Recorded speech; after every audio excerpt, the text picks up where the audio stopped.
Hey guys, welcome back to Clownfish TV. This is Neon, and we're going to talk about YouTube, we're going to talk about Twitter, and we're going to talk about the word on the street that Twitter is going to try to push more heavily into video and compete directly with YouTube.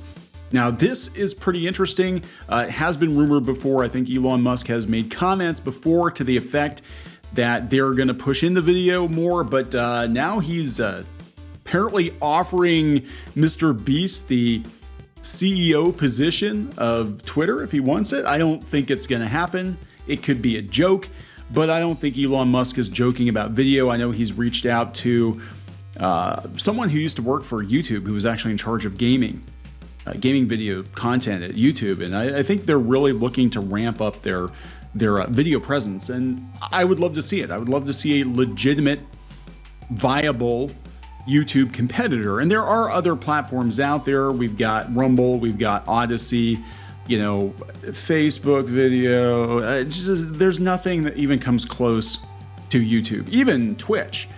Twitch now is cutting its revenue share with its streamers.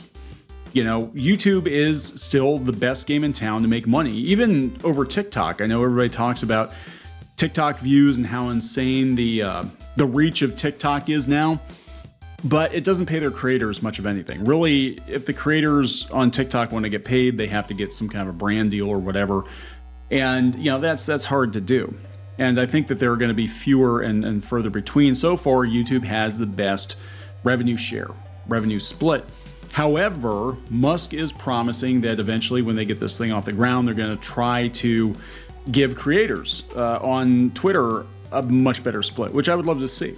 Obviously, being a content creator, at this point, there is no reason for someone like myself to post original content on Twitter. I know there was some drama about a week ago. We didn't really cover it here on the channel, but Twitter put up a new policy that you were not allowed to create a Twitter account just to promote another social media account like Mastodon or Facebook or Instagram or whatever.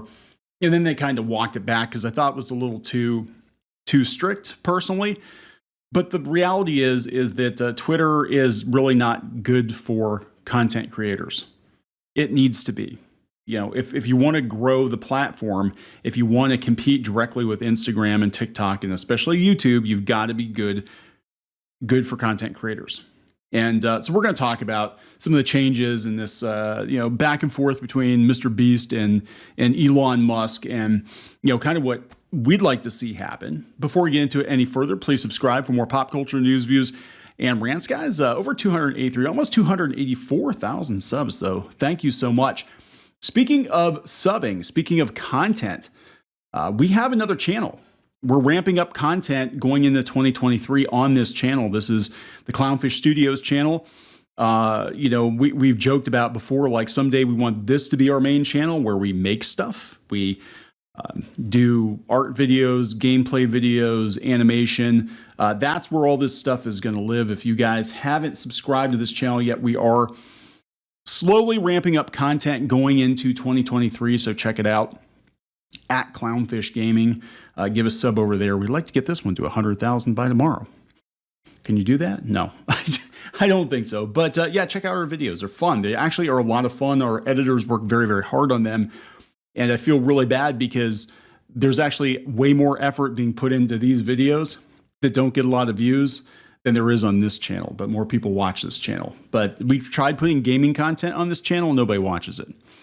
Go figure. YouTube kind of pigeonholes you. Like you have to keep creating the same kinds of content on the channel. You can't change it up because then it throws the algorithm off or something like that. Anyway, what kind of started this whole thing is that they're rolling out a view count, for new tweets. And I noticed it yesterday. I didn't realize they were doing this, but you can see, if I refresh here, that they actually show you how many views you get on your tweets in addition to the retweets and the likes and all that.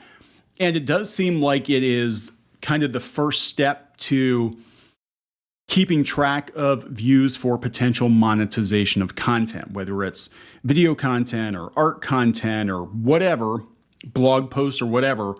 You do have to have a view counter in place, even for advertising. You've got to be able to show advertisers, how many legit views there were. But what was interesting was this back and forth with Mr. Beast and Elon Musk. Of course, Elon Musk put a poll up saying that, should he step down as the CEO of Twitter? And he lost. People said, yeah, he should. Jokes kind of on them. He said from day one that he was not going to stay long term. He was basically going to come in, clean house, course correct the company, and then he was going to leave. But he still owns it. Doesn't matter if he gets gone or not. He still owns it, and whoever becomes the CEO of Twitter is going to still answer to him. So sorry, guys, you're stuck with them. Maybe for $45 billion you can buy it off of. Maybe you can go do a GoFundMe and come up with $45 billion to buy it off of Elon Musk. But could you imagine if somebody like Mr. Beast was actually put in charge of Twitter? It would become a very video-centric platform. And look, we need to have some alternatives here because Twitch isn't even a very good deal. I'm looking at the numbers on Twitch, and it's kind of weird. They were talking, they leaked the documents last year, I think, talking about the highest paid Twitch streamers. And I think Critical Role were the highest paid, and they made like $9 million over the course of 3 years. And that's chump change compared to YouTube, what some of the top YouTubers make. Like Mr. Beast makes like $50-60 million a year, in 1 year. And I know there are some other YouTube personalities that make, $20-30 million a year. We've got these little kids channels making $30-40 million a year. So that kind of money is just not available on Twitch. And they've been, splitting their revenue now too. And I know a lot of people are complaining about it. I still think Twitch is better for live streaming overall. In fact, we do have Clownfish Gaming set up over on Twitch. We haven't really done a lot over there yet. We're thinking about maybe moving our live streams over to Twitch. We're just trying to find something that works because for whatever reason, YouTube punishes you for live streaming. And people wonder why we don't live stream very much. Part of it is time. Part of it is it's draining. And a big part of it is that it actually punishes your channel. I don't know why. They want, or they encourage people to stream, but then they penalize you if you stream too much. Like we've seen it before. You do a live stream and then your channel cools off for a couple of days until you steadily upload new pre-recorded content. So whatever they're going to do, I'm hoping that they, take a good hard look at what's not working on other platforms like Twitch and Facebook and all that. But here, let's talk about this a little more. Mr. Beast, as Twitter CEO, not out of the question, according to Elon Musk.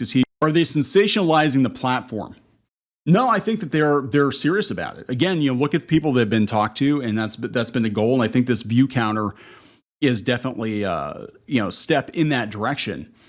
So Mr. Beast has become the first megastar to make an offer to take over the role of chief twit from Elon Musk. I don't think he was serious. He's way too busy. He's way too busy right now. Assuming the YouTube personality isn't joking. I think he's joking. Absolutely think he's joking. Jimmy Mr. Beast Donaldson, known for his expensive stunts and extravagant giveaways, posted to Twitter on Thursday to ask Mr. Musk, the current Twitter CEO, can I be the new CEO? It's not out of the question, he said. They talk about some other potential CEOs, Jack Dorsey, Edward Snowden. Oh my God. Why does it matter? Since taking over Twitter, Musk has repeatedly made claims that Twitter's on the brink of bankruptcy. And his first steps at the company have been to tackle those issues to cut costs. Musk has gutted Twitter's workforce and has begun to make many changes to the platform, several of which appear intended for eventual monetization. To keep growing the platform, Musk will need to continue growing the user base, which will certainly involve bringing the younger generations to the website. Donaldson's involvement, whether as CEO or in another capacity, could certainly help sensationalize the platform and boost Twitter's revenue. I think even bringing him in as an advisor, I mean, you've got the most successful YouTuber of all time. Bring him in and ask him what he would like to see. I know Musk has been asking people on Twitter what they'd like to see. I haven't seen any implementation, so far. I think you're limited if you have Twitter Blue to 10 minutes. That's not going to work for us. I mean, if they would allow people to post hour-long videos, or better yet, do something like Rumble or Odyssey does, and automatically sync your content to YouTube. So when you post to YouTube, you also post to Twitter. That would be awesome. But I don't know if they're going to do that. Yeah, I don't know. I mean, right now there's really no incentive for a content creator to use Twitter to create original content. None whatsoever. I mean, they have like a tip jar thing. Everybody's got a tip jar now. Again, that puts the onus on your audience to support you, and then the platform takes a cut, just like Patreon, just like, you know, YouTube with their subscriptions. It's like there's got to be something better, and usually it comes down to advertising or cutting deals with creators. I mean, look, they're not doing too well financially, but it might be smart to reinvest some of those saved salaries into maybe poaching some major talent from other platforms. You know, get some people from YouTube, get some people from Twitch. That's if they're not afraid to go to Twitter now, because now Twitter's an alt-right haven. It's where the alt-right lives. But yeah, I mean, it's going to be really interesting to see what happens. He has to do something fast. A lot of people leaving Twitter, supposedly. I mean, that's what, you know, everybody's like, all these celebrities are quitting, but it seems like more real people are coming to the platform. But if you're going to keep them there, you have to have creators to keep them there. I mean, TikTok brings people to the platform because of the creators. YouTube brings people to the platform because of the creators. And if they're going to attract the creators to the platform and give people unique content worth staying for, worth engaging with, potentially worth paying for, then you're going to have to make it worth the while of these creators. And that's something that I don't think they've really figured out yet, but clock's ticking, man. You know, it really is. It's, they got to do something quick or people are going to lose interest and be like, yeah, remember when they said they were going to do all this stuff with Twitter and they didn't do any of it and then it blew up? Yeah. So anyway, I'm going to wrap this one up. Please subscribe for more pop culture news, views, and rants, guys. We'll talk later.